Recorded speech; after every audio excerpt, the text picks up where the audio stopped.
السلام علیکم ورحمۃ اللہ وبرکاتہ۔ نحمدہ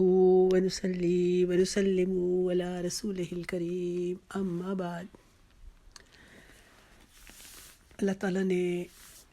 اپنے بندوں کے ساتھ محبت کرتے ہوئے ان کی کمزوریوں سے، چونکہ اللہ کریم آگاہ ہے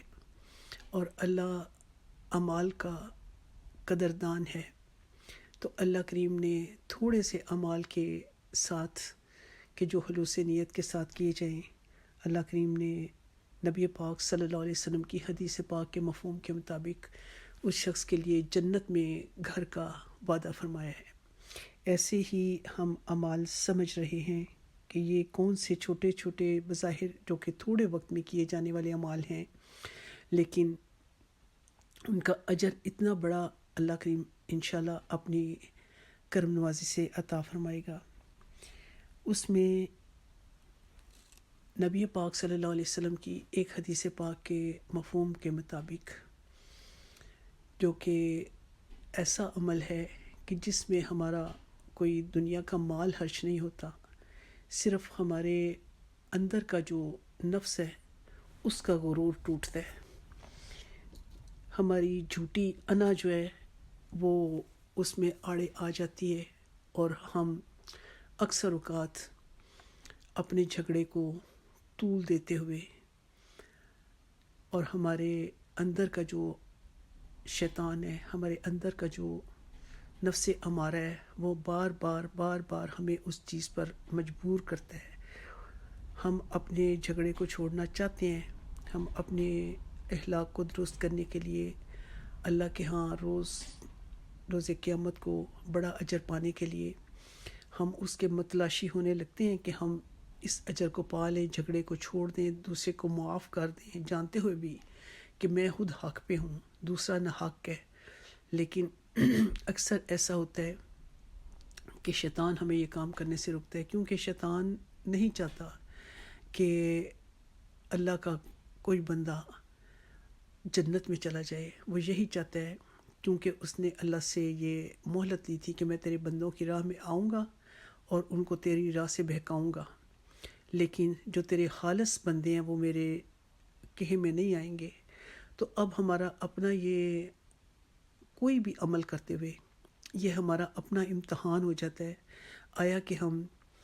اللہ کو راضی کرنے کی کوشش کرتے ہیں کہ یا ہم اپنے اندر کی جو جھوٹی انا ہے، جو کہ در حقیقت شیطان ہمیں اس پر ابھار رہا ہے، شیطان ہمیں اس کو کی طرف مائل کر رہا ہے، شیطان ہمیں اس کی طرف لے کر جا رہا ہے، اور اس کا نتیجہ کیا نکلے گا؟ اس کا نتیجہ یہ نکلے گا کہ اللہ اپنا اجر ہمیں عطا نہیں کرے گا خدا نخواستہ، اور صرف اپنی اس زبان سے کہ ہم نے دوسرے کے لیے جو اس نے ہمارے ساتھ سلوک کیا، جواب میں ہم نے بھی اس کے ساتھ ویسا ہی سلوک کر دیا، تو اب ہم اللہ سے اجر کی توقع نہیں رکھ سکتے۔ اور اگر ہم نے اللہ کی خاطر کسی کو معاف کر دیا، باوجود اس کے کہ ہم حق پہ تھے، ہمارے ساتھ زیادتی ہوئی تھی لیکن ہم نے معاف کر دیا، عمل یہ کرنا آسان تو نہیں ہے، لیکن جب دل میں یہ بات ہم سمجھ لیں گے کہ اس کا اجر روز قیامت کو بہت بڑا ملے گا، تو ہمیں ایسا کرنا آسان ہو جائے گا۔ نبی پاک صلی اللہ علیہ وسلم کی حدیث پاک کا مفہوم ہے کہ جو شخص سچا ہونے کے باوجود جھگڑا چھوڑ دیتا ہے، کہ زیادتی اس کے ساتھ ہوئی ہے، دوسرا جو ہے وہ ناحق ہے، دوسرے نے اس کے ساتھ ظلم کیا ہے، اس کا دل دکھایا ہے، اس کو تکلیف پہنچائی ہے، اس کا نقصان کیا ہے، اس کو برا بھلا کہا ہے، اس کا بلکہ برا چاہا ہے، لوگوں میں اس کو بے عزت کیا ہے، لوگوں میں اس کی بے عزتی کرنے کی کوشش کی ہے، لوگوں میں یہ چاہ ہے کہ اس کا عزت کسی طریقے سے میں خراب کروں، یا دنیاوی طور پر کسی کو نقصان پہنچایا ہے۔ ایسا کرنے کے باوجود جو شخص سچا ہے، جس کے ساتھ یہ تمام زیادتیاں یا ان میں سے کوئی زیادتی بھی ہوئی ہے، وہ سچا ہونے کے باوجود اگر جھگڑا چھوڑ دیتا ہے، تو نبی پاک صلی اللہ علیہ وسلم نے فرمایا کہ میں اسے جنت میں چبوترا لے کر دوں گا۔ آپ دیکھیں کہ کتنی بڑی ضمانت ہے۔ اور ایک اور حدیث پاک کا مفہوم ہے کہ جنت میں رکھنے کے لیے اگر ایک کوڑے جتنی جگہ، ایک کوڑا کتنی چھوٹی سی جگہ پہ آ جاتا ہے، تو ایک کوڑے کی جگہ اگر کسی کو مل جائے تو وہ دنیا اور اس میں جو کچھ بھی ہے، اب دنیا میں کتنے خزانے بھی تو موجود ہیں، تو فرمایا کہ دنیا اور اس میں جو کچھ ہے موجود ہے، وہ جگہ تمام ان چیزوں سے بہتر ہے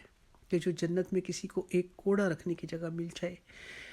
کہاں نبی پاک صلی اللہ علیہ وسلم فرما رہے ہیں کہ میں اس کو جنت میں چبوترا لے کر دوں گا۔ اور پھر فرمایا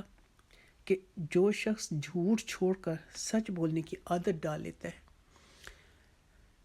کہ بات کے دوران وہ حق بات کہتا ہے،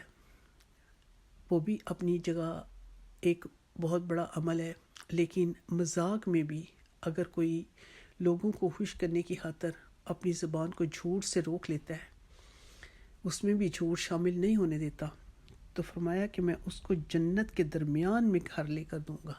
ضمانت کون دے رہا ہے؟ نبی پاک صلی اللہ علیہ وسلم اتنی بڑی ضمانت دے رہے ہیں، کس سے؟ اس میں کوئی دنیا کا مال نہیں خرچ ہو رہا، صرف اپنی ہماری زبان کی حفاظت ہو رہی ہے۔ تو فرمایا کہ جو جھوٹ کو چھوڑ دے گا تو میں اس کو جنت کے درمیان میں گھر لے کر دوں گا، اور جو شخص اپنے اخلاق کو خوبصورت بنا لے گا، اب اخلاق کے خوبصورت بننے میں یہ ساری چیزیں شامل ہیں، جھوٹ چھوڑ دینا، سچ کہنا، کسی کو دل نہ دکھانا، کسی کو تانا نہ دینا، کسی کی غیبت نہ کرنا، کسی کو دل آزاری نہ کرنا، کسی کو برا بھلا نہ کہنا، کسی کو گالی نہ دینا، یہ سب چیزیں اخلاق کے دائرے میں آتی ہیں۔ جو شخص فرمایا کہ جو شخص اپنے اخلاق اعلیٰ بنا لے گا، خوبصورت بنا لے گا، اسے جنت کے بالا خانوں میں گھر لے کے دوں گا، کہ جنت کی جو اور زیادہ خوبصورت جگہ ہے، مقام ہے، وہاں اس کو گھر لے کے دوں گا۔ لیکن ضرورت کس چیز کی ہے کہ آج اس دنیا میں رہتے ہوئے یہ زندگی جو ہم گزار رہے ہیں، اس میں اپنے نفس کی بات نہیں ماننی، اپنے آپ کو درست کرنا ہے، اور اس میں یہ چیز بھی شامل ہو جاتی ہے کہ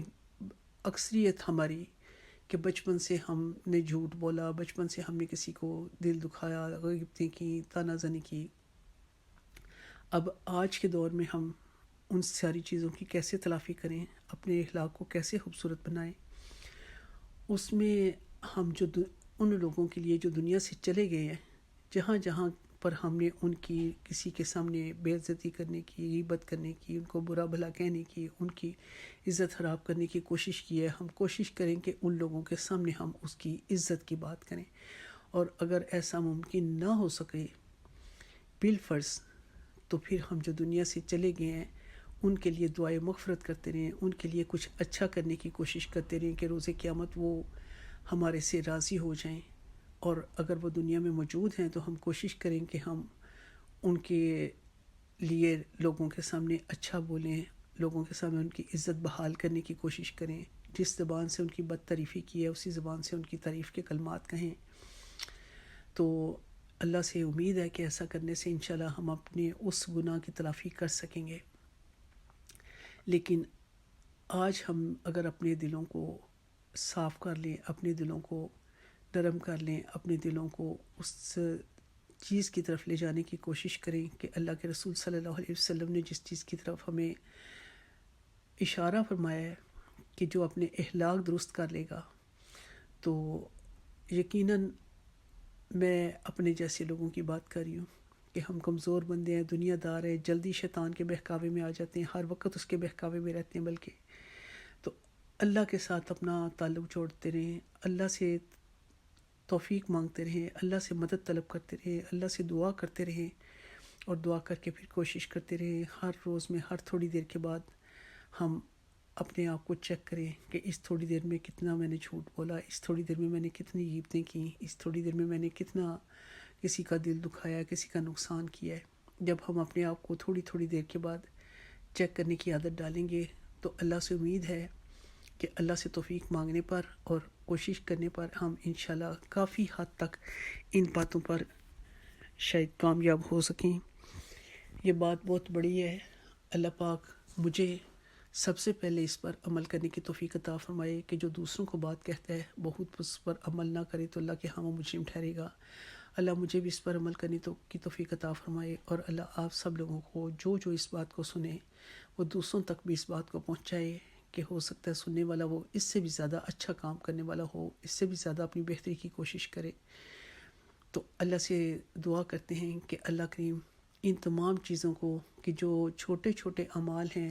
تھوڑے کرنے میں وقت لگتا ہے لیکن ان کا اجر بہت بڑا ہے، اللہ ان تمام اعمال کو ہمیں اختیار کرنا آسان فرما دے، گناہوں سے بچنا آسان فرما دے، ہماری ان کوششوں کو قبول فرما لے، اور اللہ کریم روز محشر نبی پاک صلی اللہ علیہ وسلم کا جنت میں پڑوس نصیب فرما دے۔ آمین ثم آمین۔ اللہم صلی علی محمد وعلی آل محمد وبارک وسلم۔ سبحانک اللہم وبحمدک، نشہد ان لا الہ الا انت، نستغفرک ونتوب الیک۔ السلام علیکم ورحمۃ اللہ وبرکاتہ۔